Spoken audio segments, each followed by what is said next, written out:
அனைத்து தமிழ் நெஞ்சங்களுக்கும் மற்றும் மாணவர்களுக்கும் கனிவான வணக்கங்கள். வாங்க நம்ம வீடியோல என்ன தலைப்பை பத்தி பார்க்க போறோம். அம்மா, நம்ம 14 கீழ்கணக்கு நூல்கள் பார்த்துட்டு இருக்கோம் இல்லையா? நம்மளுடைய ஒவ்வொரு செய்தியும் நமக்கு மறக்க முடியாத செய்திகளை தான் நூல்கள் செப்பி சொல்லி இருக்கின்றன அப்படின்றத தெரிஞ்சுக்கலாம் அப்படின்றதுக்காக தான் உங்களுக்கு கொடுத்துருக்கேன். இதோட பாடலோட விளக்கங்கள், ஒவ்வொரு பாடலுக்கும் உங்களுக்கு விளக்கங்கள் தேவைப்பட்டுச்சு அப்படின்னா பக்கத்துல இருக்க நூலகத்துக்கு வந்துட்டு செல்ற அளவுக்குலாம் இல்லை, என்னோட கமெண்ட்ல பதிவு பண்ணுங்க அப்படின்னா கண்டிப்பா நான் உங்களுக்கு ஒவ்வொரு பாடலையும் உங்களுக்கு விளக்கம் தர நாங்க ரெடியா தான் இருக்கோம். அதாவது ஒவ்வொரு நூலும் இதை தான் சொல்லுது அப்படின்றத தான் நம்ம கொடுத்துருக்கோம். சரிங்களா? போட்டித் தேர்வுகளுக்கு நம்ம அதை கேட்குறாங்களோ இதை கேட்குறாங்களோ, அப்படி கேட்டுருவாங்களோ இப்படி கேட்டுருவாங்களோ அப்படின்னு சொல்லி நம்ம படிச்சுட்டே இருக்கோம். ஆனா மேலோட்டமான செய்திகளை படிக்க மறந்துடுறோம். சரிங்களா? அதனாலதான் நான் உங்களுக்கு ஈஸியா நீங்க போட்டித் தேர்வுகளை வெற்றி பெற நான் உங்களுக்கு நிறைய தகவல்களை பதிவு பண்ணியிருக்கோம். சரிங்களா? ஸோ ஆகவே நம்மளுடைய வீடியோ, நம்மளுடைய தகவல்கள் உங்களுக்கு பயனுள்ள தகவல்களை தந்திருக்குமேயானால் மறக்காம நம்ம சேனலை சப்ஸ்கிரைப் பண்ணிக்கோங்க, லைக்கை போட்டு விட்டுட்டு வாங்க நம்மளுடைய தலைப்பை பத்தி பார்க்கலாம். சரிங்களா? இனியவை 40. ஆமா, இதுக்கு முன்னாடி நம்ம என்ன சொன்னோம் அப்படின்னா, இன்னா 40 இதெல்லாம் தகாதது, இதெல்லாம் நம்ம செய்யக்கூடாதது அப்படின்றதான் சொல்லி சென்றுச்சு அப்படின்னு சொல்லி நம்ம தகவல்களை பதிவு பண்ணியிருக்கோம். இந்த வீடியோல நம்ம என்ன பார்க்க போறோம் அப்படின்னா, இனியவை 40 இதெல்லாம் பேசணும். அதெல்லாம் சொல்லுவாங்க. என்ன சொல்லுவாங்க அப்படின்னா, அடுத்தவங்க கிட்ட இனிக்க பேசுறாங்க அப்படின்னா சொல்லுவாங்க, நல்லா பேசுவா அப்படின்வாங்க. ஆனா அங்கிட்டு போய் தப்பு தப்பா என்ன செய்வாங்க, பேசுவாங்க அப்படின்றதெல்லாம் நம்மளுக்கு தெரியும் ஒருவாறு. சரிங்களா? அப்ப இந்த இனியவை 40 இந்த சொல்லுவாங்க இல்லையா, முயலும் வெல்லும் ஆமையும் வெல்லும், முயலும் வெல்லும் ஆமையும் வெல்லும், ஆனால் முயலாமை என்றுமே வெல்லாது, முயலாமை என்றுமே வெல்லாது அப்படின்ற தகவலை தான் பதிவு பண்ண போறோம். சரிங்களா? இனியவை 40 அதாவது நல்லா பேசுறாங்க அப்படின்றதுக்காக நம்ம என்ன செய்யக்கூடாது அப்படின்னா, அவங்க கிட்ட போய் நம்மளா ஊன்றி பேசிடக்கூடாது அப்படின்றத நம்ம சொல்லுவோம். எப்படி இருக்கணும் அப்படின்றத சொல்றாங்க. என்ன சொல்றாங்க அப்படின்னா, அதாவது ஒரு கரும்பு எடுத்துக்கிட்டோம் அப்படின்னா குருத்திலிருந்து அடிவரை தின்றார் போன்று இருக்க வேண்டும். குருத்திலிருந்து அடிவரை தின்றார் போன்று இருக்க வேண்டும். எதுக்காக அதை சொல்றேன் அப்படின்னா, ஃபர்ஸ்ட் எடுத்ததுமே கரும்போட குருத்தை கடிச்சோம் அப்படின்னா அது கொஞ்சம் கசக்கும். ஐயோச்சி என்ன கசக்குது அப்படின்னா, ஆனா அடி கரும்பை போக போக சாப்பிட்டுக்கிட்டே போனோம் அப்படின்னா ரொம்ப இனிப்பை தருமா. ஸோ பார்க்குறவங்களுக்கு பழகுறவங்களுக்கு ஃபர்ஸ்ட் நம்மளுக்கு மோதல் ஏற்பட்டாலும் பிறகுதான் காதல் ஏற்படும்ன்ற விஷயம் சங்க இலக்கியங்கள் செப்புகிறது இல்லையா? அது மாதிரி தான் மற்றவர்களோட நட்பு இருக்கணும் அப்படின்றாங்க. எடுத்ததுமே அடி கரும்பை சாப்பிட்டு குருத்து வரை போன்றாரோட நட்பு தேய்விரையற்றது அப்படின்னு சொல்றாங்க கருத்துக்கள் நம்மளுடைய அறிஞர்கள் இல்லையா? சரி, இப்ப எதை எல்லாமே நம்மளுக்கு இனியவை 40 செப்பி செல்லக்கூடிய ஒரு செய்திகள் அப்படின்றத நம்ம பார்க்கலாம். இனியவை 40 ஆசிரியர் பூதம் சேர்ந்தனார். ஆசிரியர் பூதம் சேர்ந்தனார். காலம் கிபி 5ஆம் நூற்றாண்டு. நல்லா கவனிங்க, இன்னா 40 கிபி 4ஆம் நூற்றாண்டுன்னு பார்த்தோம். ஆனா இந்த இனியவை 40 எழுதும் பொழுது நூற்றாண்டு எத்தனாவது நூற்றாண்டு வந்துருச்சுன்னு பாருங்க, கிபி 5ஆம் நூற்றாண்டு வந்துருச்சு. சரிங்களா? காலம் கிபி 5ஆம் நூற்றாண்டு. பாடல்கள் 1 கூட்டல் 40. 1 கடவுள் வணக்க பாடல், 2 40 பாடல்கள். சரியா? 40 பாடல்கள். அடுத்து பாவகை வெண்பாதான். இனியவை 40 என பெயர் வர காரணம் என்ன? இனியவை 40 என பெயர் வர காரணம் என்ன? ஈஸியா நம்ம சொல்லிடுவோம். என்னென்னலாம் தகாததுன்னா இன்னா 40, என்னென்னலாம் தகுன்னா அது இனியவை 40 அப்படின்னு சொல்லுவோம். அதான் உண்மை. சரியா? இவை இவை இனிமை பயப்பன என 40 பாடல்களும் கூறுவதால் இது இனியவை 40 எனப்படுகிறது. இன்ன இன்ன தகும் என்று கூறுவதால் இது இனியவை 40 எனப்பட்டது. சரி, இப்ப உள்ளடக்கம் பார்க்கலாம்.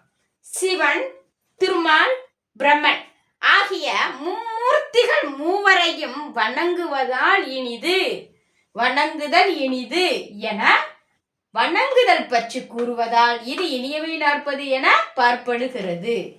ஏன்னா அதுல இன்னா 40 என்ன சொன்னாங்க அப்படின்னா 4 பேர்த்தையும் பத்தி அதுல பலராமன் ஒரு ஆளை சேர்த்திருந்தாங்க. 4 பேரையும் பத்தி நீ வணங்காமல் இருந்தால் உனக்கு துன்பம் தரும்ன்ற செய்தியை பதிவு பண்ணியிருந்தாங்க. ஆனா இங்க பாருங்க, சிவன், திருமால், பிரம்மன் இந்த மூர்த்திகளை நீ வணங்குதல் இனிது அப்படின்னு சொல்றாங்க. இனியவை 40ல வணங்கி கொள்ளுதல் இனிது அப்படின்றாங்க. இந்த முதல் பாடல் கடவுள் வாழ்த்துல எப்படி அமைஞ்சிருக்கு அப்படின்னா, முதல் பாடல் கடவுள் வாழ்த்துல குளவி தளர்நடை காண்டல் இனிதே, குளவி தளர்நடை காண்டல் இனிதே, அவர் மழலை கேட்டல் அமிழ்தினும் இனிதே, அவர் மழலை கேட்டல் அமிழ்தினும் இனிதே. குளவினா யாருங்க? குளவினா தமிழ்ல குழந்தைன்னு அர்த்தம். சரிங்களா? இப்பெல்லாம் பாத்தீங்க அப்படின்னா ஒரு நாள் நைட்டு, ஒரு நாள் இரவு ஃபுல்லா, அதாவது ஒரு 6 மணி நேரம் 5 மணி நேரம் இருக்கும். ஒரு குழந்தை எந்திரிச்சு நடக்க 8 வைக்க முற்பட்டுருச்சு அப்படின்னா அந்த குழந்தை டக்குன்னு எந்திரிச்சு நின்று பிடிக்காம நிக்குதுன்னு பாத்தீங்கன்னு வச்சுக்கோங்களேன். தளர் நடை 8 வைக்க போகுது அப்படின்னா 5 மணி நேரம் குறைஞ்சது அந்த குழந்தை நிக்குமாமுங்க, நின்றுகிட்டே இருப்பாங்க. அதாவது டக்கு டக்குன்னு, ஏன்னா நம்ம அதை கத்துக்கிட்டோம் அப்படின்றது ஒரு உள்ளுணர்வு இல்லையா?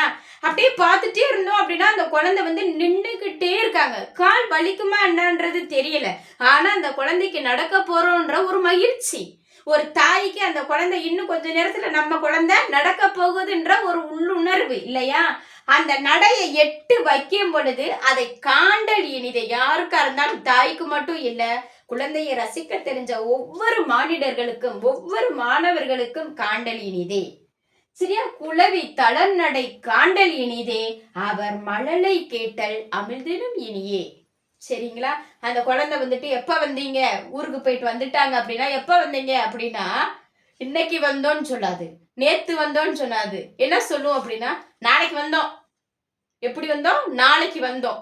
சரிங்களா? அந்த சொல்லலாம் கேட்கும் பொழுது அப்படியே ரசிக்கணும் போலயே தோணும். அவர் மழலை கேட்டல் அமிழ்தினும் இனிதே. நீ அமிழ்த சாப்பிடுறத விட அது இனியதான ஒரு செய்தியா இந்த இனியவை 40 நவிழச் செய்கிறது அப்படின்னு சொல்றாங்க. சரியா? அந்த மக்கள் செல்வத்தோட சிறப்புகள்லாம் இனியவை 40 அழகா கூறி செல்லும். மக்கள் செல்வத்தோட சிறப்பு. சரிங்களா? அதாவது சொல்லுவாங்க 16 பெற்று பெருவாழ்வு வாழ்க, அதுல ஒரு செல்வம் இந்த மக்கள் செல்வம். சரியா? என்ன சொல்றாங்க அப்படின்னா, குழல் இனிது யாழ் இனிது, குழலும் இனிது யாழும் இனிது. சரியா? பிச்சை, அதாவது கற்கை நன்றே கற்கை நன்றே, பிச்சை புகினும் கற்கை நன்றே இனிது. சரிங்களா? நீ பிச்சை எடுத்தாவது அப்பேற்பட்ட கல்வியை நீ படிச்சிடு, அப்பேற்பட்ட கல்விய நீ படிச்சிடு, அது உனக்கு இனிமை பயக்கும். கடமுண்டு வாழாமை காண்டல் இனிது, கடமுண்டு வாழாமை காண்டல் இனிது. கடன் ஸ்கேல் வாங்கி நீ என்ன செய்யாத, வாழணும்னு நினைக்காத, அப்படி வாழாமல் இருப்பது உனக்கு இனிது.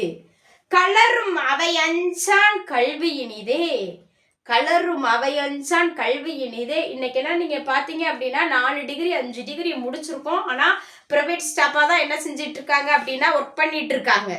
ஆனா அந்த காலத்துல 3வது 5வது படிச்சவங்க இன்னைக்கு கவர்மெண்ட் ஜாப்ல இருக்கிறத நம்ம கண்கூடாகவே பார்த்துட்டு இருக்கோம். அதே கல்வி நிலை மேலும் எழுந்து வந்துருச்சு. இன்னைக்கு என்ன வந்திருக்கு அப்படின்னா, இன்னைக்கு பாத்தீங்க அப்படின்னா இளநிலை ஆய்வாளர் அப்படின்ற ஒரு கல்வியே இல்லாம போயிடுச்சு. BA MA BSc MSc படிச்சா போதும், பிஎட் இருந்தா போதும், பிஹெச்டி பண்ணலாம் அப்படின்ற மாதிரி நேரடியாவே நம்ம அரசு என்ன செஞ்சு வந்துட்டாங்க அப்படின்னா கொண்டு வந்துட்டாங்க இல்லையா? அப்பேற்பட்ட கல்வி 10 12 ஒரு டிகிரி கைக்கு கிடைச்சா உடனே போதும் அப்படின்றாங்க. சோ அதனாலதான் கலரும் அவையஞ்சான் கல்வியின் இதே படிச்சுக்கோ. படிச்ச பிள்ளை இப்படிலாம் நடந்துக்காத, படிச்ச பையன் ஏன் இவ்வளவு தவறுதெல்லாம் நடந்துக்கிற சொல்லுவாங்களா இல்லையா? கலரும் அவையஞ்சான் கல்வியின் இதே. செல்வம் பிறருக்கு எடுத்து கொடுக்க கொடுக்க குறைந்து போகும். அதனால் திருடர்கள் அதிகமாக திருடி கொள்ளக்கூடிய நிலை ஏற்படும். ஆனால் கொள்ளத்தான் முடியாது. கள்ளருக்கோ மிக எளிது, காவலுக்கோ மிக எளிது. என்னது அப்படின்னா கல்விதான். நம்ம மனசுக்குள்ள இருக்கக்கூடிய அந்த அழியா செல்வம் கல்வியினை யாராலும் திருடி விட முடியாது என்பதனை அழகான செய்தியை இந்த இனியவை 40 பதிவு செய்கிறது. நட்டாருக்கு நல்ல செயல் இனிதே, நட்டாருக்கு நல்ல செயல் இனிதே. படிச்சவங்களுக்கு நல்ல செயல் தான் நல்ல கல்வியை நல்ல புத்தியை தரும் அப்படின்றாங்க. நட்டாருக்கு நல்ல செயல் இனிதே அப்படின்ற மாதிரில நிறைய கருத்துக்களை இது இனியவை நாற்பது கூறி செல்கிறது அப்படின்னு சொல்லி நம்ம பார்க்கிறோம். இனியவை நாற்பதோட மரபு குறிப்பெல்லாம் என்ன சொல்லுதுன்னு பாருங்களேன். வாழ்க்கை சோலையின் இன்ப மூலங்கள். இப்படி வாழ்க்கையெல்லாம் எப்படி இருக்கணும், வரலாறுனா என்ன அப்படின்றத நம்ம போன வீடியோக்கள் எல்லாம் பதிவு பண்ணியிருக்கோம். சரியா, வாழ்க்கைனா இப்படி இருக்கணும், ஆனா எதுவுமே இல்லாம இருந்து நல்ல வாழ்க்கையை இன்பமா எடுத்து வாழ்றாங்க, அதுதான் வரலாறு படைக்கக்கூடிய ஒரு தம்பதிகள் அப்படின்ற மாதிரிலாம் நம்ம தலைவன் தலைவியில இருந்து நிறைய செய்திகளை என்ன செஞ்சிருக்கோம் அப்படின்னா பேசியிருக்கோம். சரிங்களா, வாழ்க்கை சோலையின் இன்ப மூலங்கள் இவை இவை என கண்டு அவற்றை தொகுத்துரைக்கும் இனியவை நாற்பதின் மரபு இன்னா நாற்பதின் தொடர்ச்சியாக உள்ளது. உண்மைதானே? அதெல்லாம் நீ செய்யாதன்னு சொல்லுச்சு, இதெல்லாம் நீ செய்யுன்னு சொல்றாங்க. சோ இன்னா நாற்பது எதெல்லாம் வேணான்னு சொல்லுதோ அதெல்லாம் நீ ஏற்றுக்கொள்.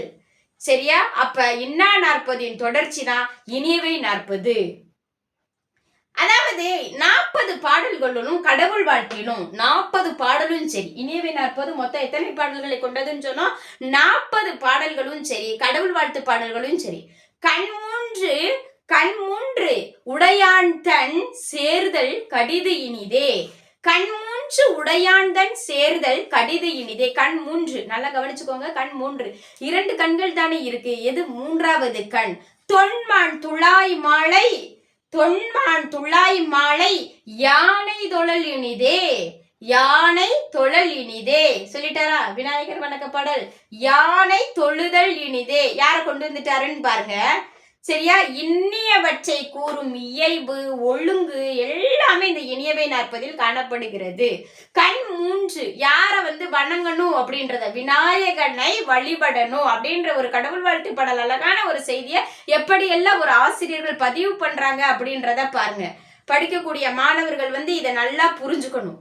சரியா, அதாவது சிவன், திருமால், பிரம்மன் மூவரையும் கூறும் பூதம் சேர்ந்தனார் சமய பொதுமை விரும்பியாக காட்சியளிக்கிறார். சமய பொதுமை விரும்பியாக காட்சியளிக்கிறார். ஆமா, நல்லா கவனிங்க. சமய பொதுமை விரும்பி யார்? சமய பொதுமை விரும்பியாக கருதப்படுபவர் யார்? பூதம் சேர்ந்தனார். சமய பொறையின் முன்னோடி யார் அப்படின்ற கொஸ்டினை நம்ம மேல பதிவு பண்ணிருக்கோம். சரியா, சமய பொதுமை விரும்பி யார் அப்படின்னா பூதம் சேர்ந்தனார். சமய பொறையின் முன்னோடி யார் அப்படின்ற வினாவுக்கு மேலே விடை கூறப்பட்டுள்ளது. நம்ம போன வீடியோல பதிவு பண்ணியிருக்கோம். சரிங்களா, பார்த்து தெரிஞ்சுக்கோங்க. போட்டித் தேர்வுகளுக்கு படிக்கக்கூடிய மாணவர்கள் ரொம்ப கவனமா படிங்க. நம்ம வீடியோவை சப்ஸ்கிரைப் பண்ணுங்க, லைக் பண்ணுங்க, ஷேர் பண்ணுங்க, கமெண்ட் பண்ணுங்க. நன்றி, வணக்கம்.